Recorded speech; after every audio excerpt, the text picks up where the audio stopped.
मुख्यमंत्री देवेंद्र फडणवीसांनी त्र्यंबकेश्वर मंदिरात जाऊन घेतलं दर्शन, तर कुंभमेळ्याच्या पार्श्वभूमीवर केली पाहणी।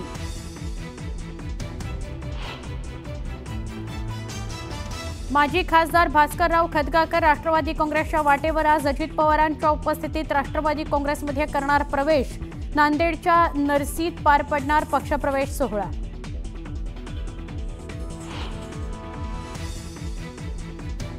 आगामी पालिका निवडणुकीच्या पार्श्वभूमीवर शिवसेना ॲक्शन मोडवर। वांद्रे इथं शिवसेनेची बैठक, पक्ष विस्तारासंदर्भात होणार चर्चा। प्रशांत कोरटकरला पकडण्याकरता पोलिसांचे प्रयत्न सुरू, चुकीचं वागणाऱ्यांवर कारवाई होणारच, अजित पवार यांचा इशारा। नागपूरमधील 5 परिसरातील संचारबंदी उठवली, तर 3 परिसरातल्या संचारबंदीत शिथिलता। यशोधरा नगरमधली संचारबंदी कायम। सोलापूर अक्कलकोट महामार्गावर भीषण अपघात, टायर फुटल्यानं कारची टेम्पोला धडक। अपघातात दोघांचा मृत्यू, 4 गंभीर जखमी।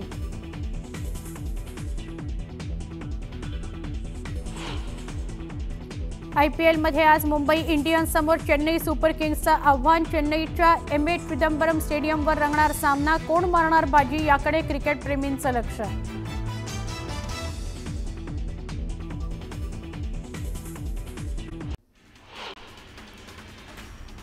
मुख्यमंत्री देवेंद्र फडणवीसांनी नाशिकमध्ये त्र्यंबकेश्वराचं दर्शन घेतलं। देवेंद्र फडणवीसांच्या हस्ते त्र्यंबकेश्वर मंदिरात पूजा करण्यात आली। मुख्यमंत्री देवेंद्र फडणवीसांच्या उपस्थितीत आज सिंहस्थ कुंभमेळा आढावा बैठक आणि अन्य कार्यक्रम होण्याची शक्यता आहे। महायुतीतील वादात नाशिकच्या पालकमंत्रीपदाचा तिढा अद्याप काही सुटलेला नाही। कुंभमेळ्याला अधिक कालावधी शिल्लक नसल्यामुळे पालकमंत्र्यांअभावी कुठलीही कामं रखडू नयेत यावरती भाजपकडनं भर दिला जात असल्याचं मानलं जात आहे। महाराष्ट्र नवनिर्माण सेनेच्या गुढीपाडवा मेळाव्याला पालिका आणि पोलीस प्रशासनाची परवानगी मिळाली आहे। शिवाजी पार्क मैदानात 30 मार्चला हा मेळावा होणार आहे। यावेळी मनसे अध्यक्ष राज ठाकरे नव्या पदांची घोषणा तसंच पक्षाची आचारसंहिता जाहीर करण्याची शक्यता आहे।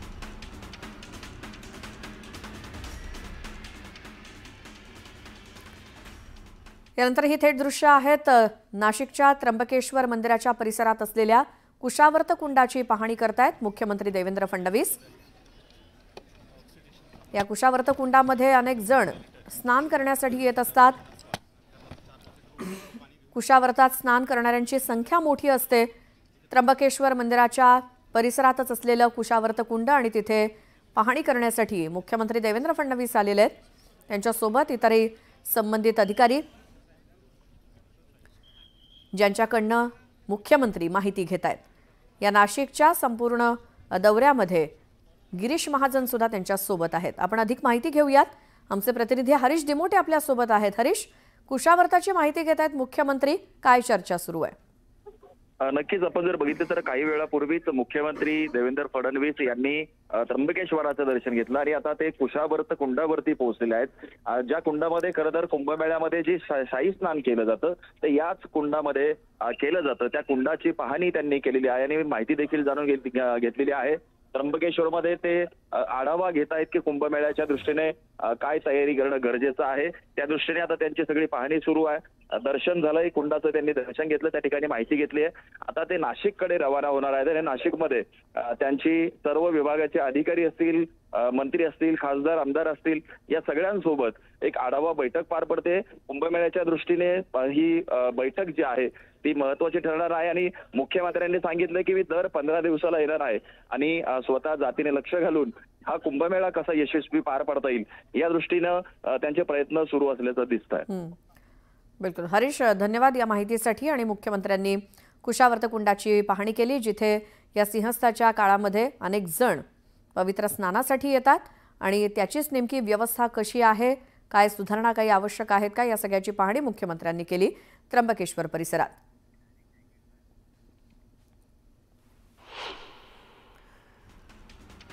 आता बातम्या सुपरफास्ट। नुकत्याच झालेल्या एका बैठकीत राज ठाकरेंनी नेत्यांना प्रमुख शहरांच्या जबाबदाऱ्या वाटून देणार असल्याचं सांगितलं होतं। तसंच नाशिक, नवी मुंबई आणि ठाणे जिल्ह्याच्या धर्तीवर मुंबईसाठी सुद्धा अध्यक्ष नियुक्त केला जाणार आहे। मुंबईतील विभाग अध्यक्षांच्या कामावरती देखरेख ठेवून त्यांच्यात समन्वय राखण्याची जबाबदारी मुंबई अध्यक्षावरती देण्यात येणार आहे। उपमुख्यमंत्री अजित पवार आज नांदेड दौऱ्यावरती आहेत. भाजप नेते अशोक चव्हाण यांचे सख्खे मेव्हणे माजी खासदार भास्करराव पाटील खदगावकर अजित पवारांच्या उपस्थितीत राष्ट्रवादीत प्रवेश करणार आहेत. नायगाव तालुक्यातील नरसी येथे हा पक्षप्रवेश पार पडणार आहे. उपमुख्यमंत्री अजित पवार कालपासून बारामती दौऱ्यावरती आहेत. त्यांनी भल्या पहाटे शहरातील विविध विकास कामांना भेटी दिल्या. कामं दर्जेदार झाली पाहिजेत, नागरिकांची कुठलीही तक्रार येता कामा नये असा सज्जड दम त्यांनी दिला. राष्ट्रवादीच्या दोन्ही गटांकडून राज्यसभेतील परस्परांच्या सदस्यांना अपात्र ठरवण्याची मागणी करणारी याचिका कुठलीही कारवाई न करता निकाली काढण्यात आल्याचं राज्यसभेचे सभापती जगदीप धनखड यांनी जाहीर केलं. या याचिकांच्या संबंधात पुढे कोणतीही कारवाई करू नये अशी विनंती करणाऱ्या याचिका आपापल्या शरद पवार आणि प्रफुल्ल पटेल यांच्याकडून 3 फेब्रुवारी 2025 रोजी प्राप्त झाल्या. नागपुरातील 7 पोलीस स्टेशन परिसरातील संचारबंदी उठवण्यात आली आहे, तर 4 पोलीस स्टेशन परिसरातील संचारबंदी अजूनही कायम आहे.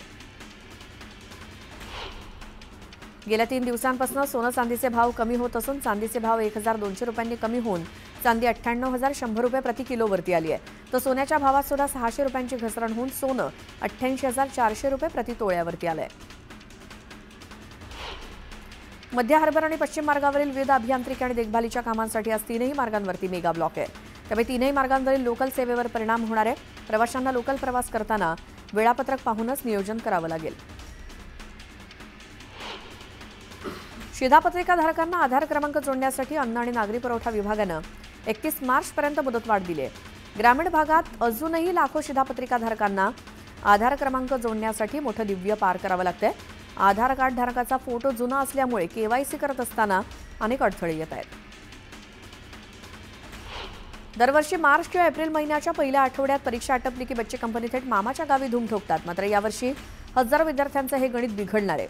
शिक्षण विभागानं नवीन GR काढत 1ली ते 9वीची परीक्षा 5 ते 25 एप्रिल या कालावधीत घेण्याचे आदेश दिले. त्यामुळे पालकांचे मुलांचा देखील हिरमोड झालाय. हिंदुस्थानी नौदलात अग्निवीर पदांची भरती केली जाणार आहे. या पदांसाठी येत्या 29 मार्चपासून अर्ज भरायला सुरुवात होईल. नौदलाकडून 2026च्या बॅचसाठी MR आणि SSR या पदांसाठी भरतीसाठी अधिसूचना जारी करण्यात आली आहे. उन्हाळी सुट्ट्यांमध्ये होणारी प्रवाशांची वाढती संख्या लक्षात घेऊन अतिरिक्त गर्दी विभाजित करण्यासाठी मध्य रेल्वेनं मुंबई, नागपूर, करमाळी, तिरुवनंतपुरम, पुणे, नागपूर आणि दौंड, कलबुर्गी दरम्यान 332 उन्हाळी विशेष रेल्वे गाड्या चालवण्याचा निर्णय घेतलाय.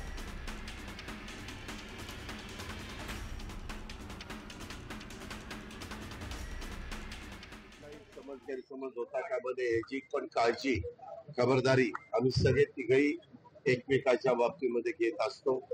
आणि त्याच्यामध्ये तुम्हाला आज भास्करराव आणि त्यांच्या सुनबाई आणि बाकीचे काही मान्यवर हे काही पक्षामध्ये येत आहेत.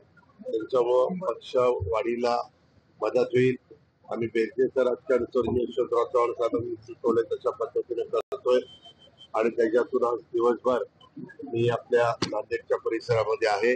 नांदेडच्या करता मी आताच आज कलेक्टर नाहीये, ते मला वाटतं ट्रेनिंगला फक्त गेले, परंतु ऍडिशनल कलेक्टरशी बोललो तर इनोव्हेशन सेंटर आपल्याला नांदेडला द्यायचंय. टाटा कंपनीच्या बरोबर आम्ही टायर्स केलेला आहे. आपण चंद्रपूरला एक दिलेला आहे, गडचिरोलीला एक दिलेला आहे. परवा मी तटकरे साहेब, उदय सामंत आम्ही सगळ्यांनी मिळून रत्नागिरीला पण त्याचं भूमिपूजन केलं. ते मराठवाड्यात पण साधारण 3 ठिकाणी द्यायचा आमचा मानस आहे. एक इकडच्या भागात नांदेडला, दुसरं बीडला आणि तिसरं संभाजीनगरला. त्याच्यामुळं अलीकडच्या काळात आर्ट, सायन्स, कॉमर्स याचं शिक्षण घेतल्यानंतर तेवढ्या काही मोठ्या प्रमाणावर नोकऱ्या उपलब्ध होत नाही. आणि म्हणून आता त्या गोष्टीला कौशल्य विकासच्या निमित्तानं आम्ही ह्या कामाला जास्तीचं महत्व दिलेलं आहे. आणि त्याच्यातून साधारण ज्या काही कोर्सेस केल्यानंतर त्या मुलांना मुलींना नोकऱ्या उपलब्ध होतील अशा प्रकारचे कोर्सेस हे वेगवेगळ्या भागामध्ये देण्याचा काम राज्य सरकारच्या वतीनं टाटा ट्रस्टला बरोबर घेऊन आम्ही करतोय. त्याच्यामध्ये साधारण रेशो असा असतो, जर 195 कोटी रुपयाचा प्रकल्प राबवायचं म्हटलं तर जवळपास 160 ते 165 कोटी रुपये टाटा देतं आणि 30 ते 35 कोटी रुपये राज्य सरकार त्या ठिकाणी. राज्य सरकार म्हणजे आता इथं आपण DPC मधनं घालणार आहे.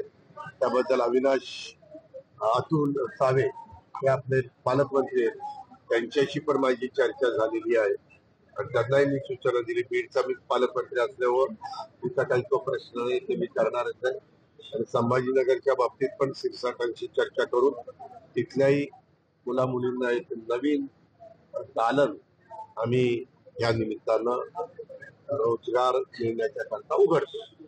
दादा, कोरटकर अजून पकडले गेलेले नाहीये, चाललेलं आहे. पोलीस यंत्रणेचं काम करतायत.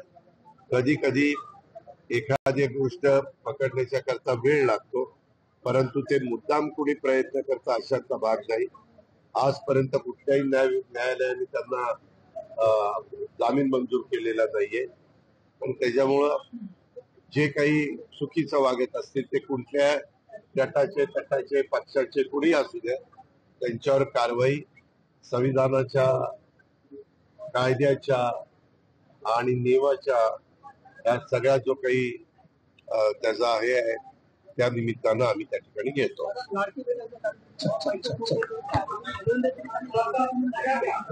काय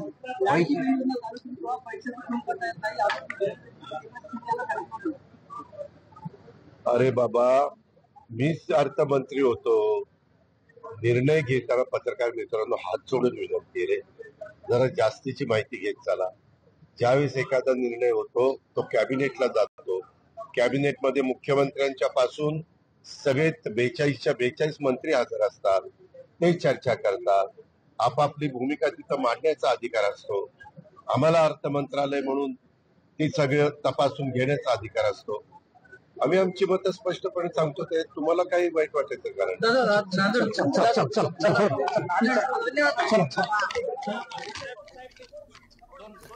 अजित पवार आज नांदेडमध्ये आहेत आणि तिथून ते माध्यमांशी बोलत होते.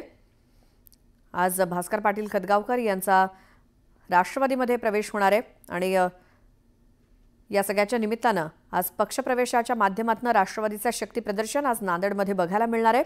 उपमुख्यमंत्री अजित पवार, प्रदेशाध्यक्ष तटकरे हे देखील आज सगळे नांदेडमध्ये आहेत. नांदेडमधल्या सगळ्या घडामोडींचे अपडेट आपण घेत राहू.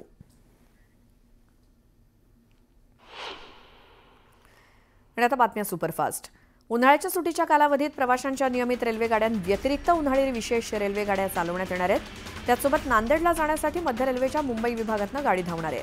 या रेल्वे गाडीच्या 24 अतिरिक्त फेऱ्या होतील. त्यामुळे मध्य रेल्वेनं चालवलेल्या उन्हाळी विशेष गाड्यांची एकूण संख्या आता 356 झाली आहे. कडक उन्हामुळे मुंबईला पाणीपुरवठा करणाऱ्या धरणातील पाणीसाठा झपाट्यानं आटत चाललाय.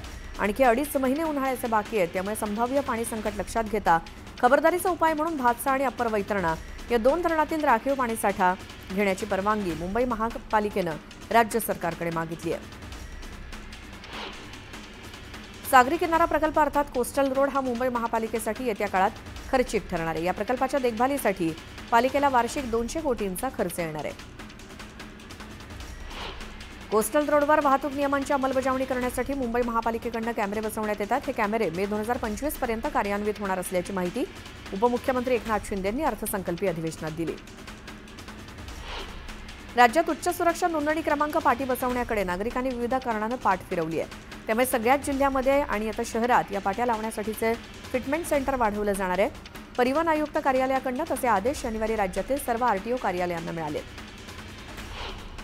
उत्पादकांची FRP एकरकमी देण्याचा कायदा आणि त्यासंदर्भात न्यायालयानं दिलेल्या आदेशामुळे साखर उद्योगापुढे नवं संकट उभं राहिले. देशातील ऊस उत्पादकांच्या थकीत FRPचा आकडा 15,505 कोटींच्या रुपयांच्या वर गेलाय. एकीकडे कायद्याची टांगती तलवार आणि दुसरीकडे आर्थिक डबघाईमुळे साखर कारखान्यापुढे ही रक्कम उभी करण्याचं मोठं संकट आहे.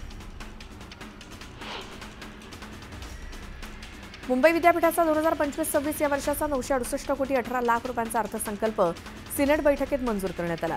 विद्यापीठानं यंदा 147 कोटी 63 लाख रुपयांच्या तुटीचा अर्थसंकल्प मांडलाय. यंदा विद्यापीठाची अर्थसंकल्पीय तरतूद 13% वाढली आहे. सावित्रीबाई फुले पुणे विद्यापीठाचा 2025-26 या आर्थिक वर्षासाठी एकूण 566 कोटी रुपये जमेचा आणि तब्बल 648 कोटी रुपये खर्चाचा अर्थसंकल्प सादर झालाय. अर्थसंकल्पामध्ये एकूण 82 कोटी रुपयांची तूट दर्शवली असून गेल्या वर्षीच्या तुलनेत 17 कोटी रुपयांनी ही तूट कमी झाली आहे. चिंचवड येथील बहिणाबाई चौधरी प्राणी संग्रहालय नूतनीकरण आणि सुशोभीकरणासाठी 9 वर्षांपासून ते बंद आहे. आतापर्यंत 20 कोटी रुपये खर्च करण्यात आलाय. आणखी 1.25 वर्ष हे संग्रहालय खुलं होण्यासाठी पर्यटकांना प्रतीक्षा करावी लागणार आहे.